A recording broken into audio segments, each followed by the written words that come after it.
नमस्कार दोस्तों, मेरा नाम है प्रदीप। आप देख रहे हैं टेक्नोलॉजब। आप सभी पीएफ मेंबर्स के लिए और ईपीएस 95 पेंशनर्स के लिए 5 नए अपडेट लेके हाजिर हो गया हूं।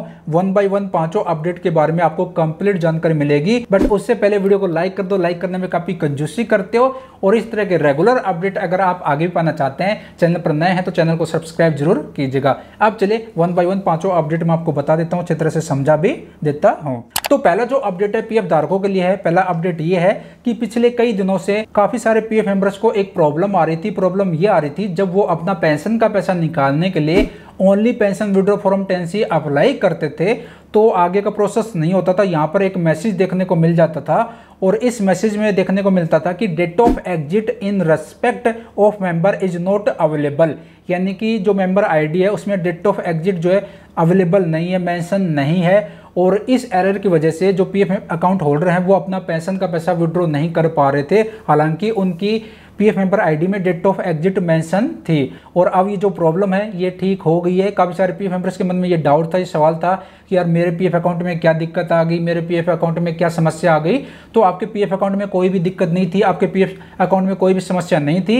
ये ईपीएफओ का कुछ फॉल्ट था यूएन मेंबर पोर्टल पर, कुछ टेक्निकल प्रॉब्लम बोल सकते हैं, कुछ सर्वर का एरर बोल सकते हैं। बट अब ये जो प्रॉब्लम है ठीक हो गई है। अब अगर आपको अपना पेंशन का पैसा विड्रॉ करना है तो आप जो फॉर्म 10C अप्लाई कर सकते हो। हाँ, यहाँ पर मैं आपको बता दूं कि अगर अभी भी आपको ये प्रॉब्लम आ रही है तो देखो, ये प्रॉब्लम अगर अभी भी आ रही है तो आपको क्या करना है, जब पीएफ मेंबर अपनी डेट ऑफ एग्जिट मेंशन करते हैं उसके बाद जैसे वो फॉर्म 10C अप्लाई करने के लिए यहाँ पर आते हैं यूएन मेंबर पोर्टल पर, तो उनको अगर अभी भी एरर मैसेज आ रहा है तो मैं उनसे यही कहना चाहूँगा कि आप 48 से 72 घंटे के बाद ट्राई कीजिए। जैसे आप अभी आपने डेट ऑफ एग्जिट मेंशन कर दी, उसके बाद आप जब फॉर्म 10C अप्लाई करने जाते हो आपको एरर मैसेज देखने को मिल रहा है, तो आप 48 से 72 घंटे आप वेट कीजिए। उसके बाद जब आप फॉर्म 10C अप्लाई करेंगे तो किसी भी तरीके का कोई भी एरर मैसेज नहीं आएगा। वैसे तो एरर मैसेज आना नहीं चाहिए, अगर आ भी रहा है तो आप 48 से 72 घंटे वेट कीजिए, एरर नहीं आएगा। ठीक है, तो पहला अपडेट ये है कि ये जो प्रॉब्लम है टेक्निकल प्रॉब्लम थी अब ठीक हो गई है। अगर आपको फिर भी एरर आ रहा है तो आप 48 से 72 घंटे डेट ऑफ एग्जिट मेंशन करने के बाद वेट कीजिए, उसके बाद अप्लाई करेंगे तो कोई भी एरर मैसेज नहीं आएगा। तो पहला तो अपडेट ये है। अब बात करते हैं दूसरे अपडेट की। दूसरा अपडेट ये है कि जैसा कि आप सभी को पता ही होगा कि ईपीएफओ ने, बोल सकते हैं श्रम रोजगार मंत्रालय ने ईपीएस 95 पेंशन स्कीम की जो टेबल डी उसमें संशोधन किया था। ईपीएस 95 पेंशन स्कीम में जो बदलाव किया था, बदलाव ये क्या था कि अब अगर आपकी 6 महीने से कम की सर्विस है तो पेंशन का पैसा आप विड्रॉ कर सकते हो। अगर आपने कंपनी छोड़ दी है, 2 महीने कंप्लीट हो गए हैं, तो आप pension withdraw form 10C apply करके। तो मेरे को काफी सारे जो है कमेंट आ रहे थे, कह रहे थे कि प्रदीप भाई फॉर्म 10C तो अप्लाई हो रहा है, अगर हमारी 6 महीने से कम की सर्विस है तो पेंशन विड्रॉ फॉर्म 10C तो हम अप्लाई कर रहे हैं, बट ये बताइए आप कि क्लेम सेटल भी हो रहे हैं या फिर नहीं हो रहे। तो यहाँ पर मैं आपको बता दूं भाई, क्लेम सेटल हो रहे हैं। मैंने जो मेरे इंस्टाग्राम आईडी है जिसका नाम है आई प्रदीप शर्मा, वहां पर मेरे को भाइयों ने मैसेज किया था, तो मैंने 2-3 का अप्लाई किया था और उन्होंने मेरे को मैसेज भी किया कि भाई हमारा क्लेम सेटल हो गया है और पेंशन का पैसा भी आ गया है। यहाँ पर आप जो स्क्रीनशॉट देख सकते हो, इनकी जो सर्विस है 6 महीने से कम की थी और यहाँ पर इन्होंने मैसेज किया है कि भाई आपकी बदौलत जो है मेरा पेंशन का पूरा पैसा आ गया है। तो दूसरा अपडेट ये है कि अगर आपकी 6 महीने से कम की सर्विस है या फिर आपने पहले जो है कंपनी छोड़ दी थी और pension withdraw form 10C apply नहीं किया था क्योंकि आपकी 6 महीने से कम की सर्विस थी, तो अब आप जो है पेंशन का पैसा निकालने के लिए फॉर्म 10C अप्लाई कर सकते हो और क्लेम भी सेटल हो रहा है। बैंक अकाउंट में पैसा भी ईपीएफओ क्रेडिट कर रहा है, क्लेम रिजेक्ट आपका नहीं होगा। फॉर्म 10C कैसे अप्लाई करते हैं अगर आपको नहीं पता तो ये वीडियो देख लेना, इसका लिंक इस वीडियो के डिस्क्रिप्शन में दे दिया है। ये वीडियो देखकर आप जो अप्लाई कर सकते हो खुद से ही, कहीं पर भी जाने की जरूरत नहीं है, ना ही किसी को पैसे फीस देने की जरूरत है। तो दूसरा अपडेट ये है। अब बात करते हैं तीसरे अपडेट के बारे में। तीसरा जो अपडेट है ईपीएस 95 पेंशन धारकों के लिए है। यहाँ पर मैं आपको दिखाना चाहूंगा, श्रम एवं रोजगार मंत्री जी ने जो यहाँ पर ट्वीट करके बताया है, जो अभी करंट में जो श्रम एवं रोजगार मंत्री जी है वो है डॉक्टर मनसुख मांडविया जी। यहाँ पर बताया कि 78 लाख ईपीएस 95 पेंशनर्स के लाभार्थियों के हित में एक महत्वपूर्ण निर्णय लिया गया है। जल्द ही जो ईपीएस 95 पेंशनर्स हैं वो जो है सेंट्रल पेंशन पेमेंट स्कीम यानी कि सीपीपीएस के तहत देश भर के किसी भी बैंक की यानी कि विभिन्न बैंकों की किसी भी शाखा से अपनी पेंशन राशि प्राप्त कर सकेंगे।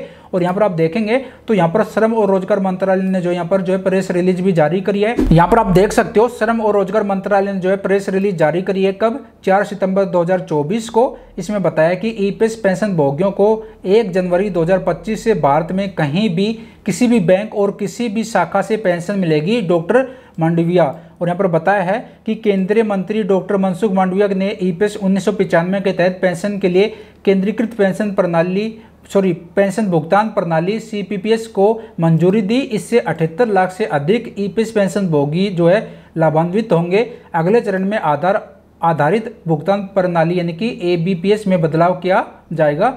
यहाँ पर बताया है कि अगर आप कहीं भी रह रहे हो, कहीं पर अगर लोकेशन चेंज हो जाती है तो आप जो है 1 जनवरी 2025 से किसी भी बैंक की किसी भी शाखा से आपने जो है पेंशन आप ले सकते हो, आपको ट्रांसफर करवाने की जरूरत नहीं है।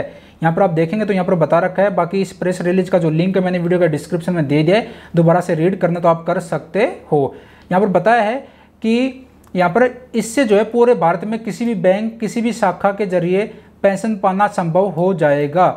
इसके साथ साथ यहाँ पर बताया कि पेंशन भोगियों को देश में कहीं भी किसी भी बैंक किसी भी शाखा से अपनी पेंशन प्राप्त करने में सक्षम बनाने वाली यह पहल पेंशन भोगियों के सामने आने वाली लंबे समय से चली आ रही चुनौतियों का समाधान करेगी और एक निर्बाध तथा कुशल संवितरण तंत्र सुनिश्चित करेगी। यह ईपीएफओ को अपने सदस्यों और पेंशन भोगियों की जरूरतों के बेहतर ढंग से पूरा करने के लिए प्रतिबद्ध एक अधिक मजबूत, उत्तरदायी और तकनीक समक्ष संगठन में बदलने के हमारे चल रहे प्रयासों में एक महत्वपूर्ण कदम है।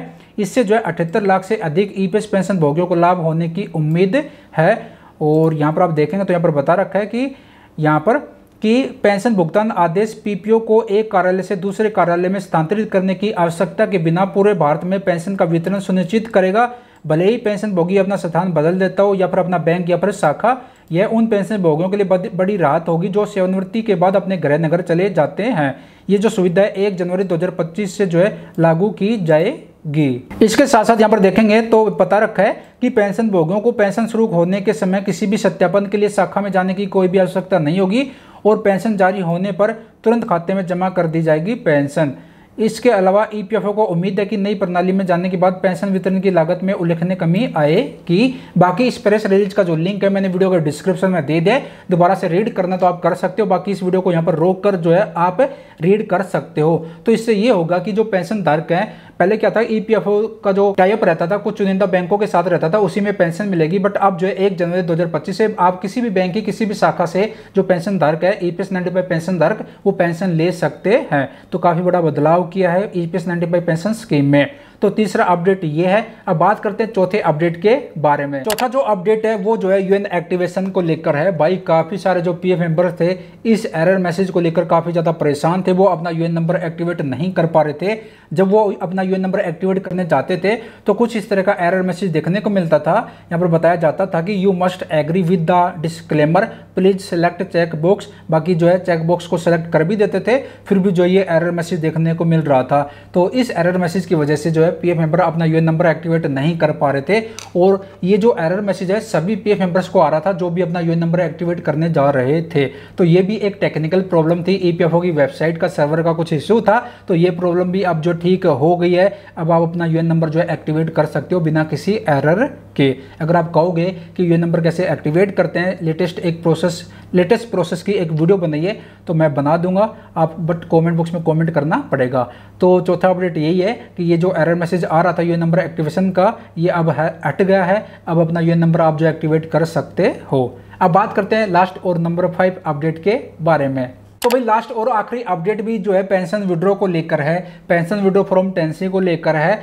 काफी सारे मेंबर्स को जो है पेंशन विड्रॉ फॉर्म जब वो टेंसी सेलेक्ट करते थे तो उनको एक एरर मैसेज देखने को मिल रहा था। यहाँ पर लिखा आता था unable to get service details.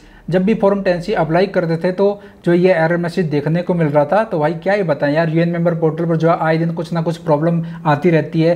ये जो पोर्टल है ना, यूएन मेंबर जो पोर्टल है, ये महीने में जो है 10 दिन ही सही चलता है, 20 दिन आपको जो है कुछ ना कुछ एरर मैसेज देखने को मिलेगा। तो मैंने भी जो है फॉर्म टेंसी अप्लाई करा था तो मेरे को भी जो है काफ़ी बार एरर मैसेज देखने को मिला। बट ये भी जो एक टेक्निकल प्रॉब्लम थी। आप जो 1-2 बार ट्राई करेंगे, जैसे कि दोबारा से जो है आप लॉग आउट करेंगे, दोबारा से आप लॉग इन करेंगे यूएन मेंबर पोर्टल पर और जो है पेंशन विड्रॉ फॉर्म टेंसी सेलेक्ट करेंगे तो ये प्रॉब्लम नहीं आएगी। तो अगर आपको ये एरर मैसेज आ रहा है तो एक बार आप लॉग आउट कीजिए, या फिर आप जो है होम का जो ऑप्शन उस पर क्लिक करेंगे, या फिर ऑनलाइन सर्विसेज का जो ऑप्शन उस पर क्लिक करके दोबारा से जो प्रोसेस फॉलो करेंगे और पेंशन विड्रॉ फॉर्म टेंसी जब आप सेलेक्ट करेंगे तो ये एरर मैसेज नहीं आएगा। तो ये अगर आपको एरर मैसेज आता है जब भी आप पेंशन विड्रॉ फॉर्म टेंसी सेलेक्ट करते हो आपको एरर मैसेज आता है कि unable to get service detail. तो ये भी एक टेक्निकल प्रॉब्लम है। एक दो बार आप जो लॉग आउट कीजिए, दोबारा से लॉग इन कीजिए, फिर आपको एरर मैसेज नहीं आएगा। तो इस प्रॉब्लम का भी मैंने आपको समाधान बता दिया है। तो आज की वीडियो में इतना ही था। पांचों अपडेट जो भी थे इस वीक के वो मैंने आपको बता दिए। बाकी आगे जो भी कोई नया अपडेट आएगा ईपीएफओ की तरफ से, पीएफ अकाउंट होल्डर्स के सारे अपडेट आपको जो है लगातार मिलते रहेंगे एक वीडियो में। तो आज की वीडियो को यहाँ पर समाप्त करते हैं। मन में कुछ डाउट है, कुछ पूछना चाहते हो तो कॉमेंट बॉक्स में कॉमेंट कीजिए। पूरी कोशिश रहेगी आपको जो भी कॉमेंट रहे उसका आंसर देने की। आज की वीडियो को यहाँ पर समाप्त करते हैं। मिलते जल्द एक और नई जानकारी के साथ। अपना ख्याल रखेगा। Bye bye, take care.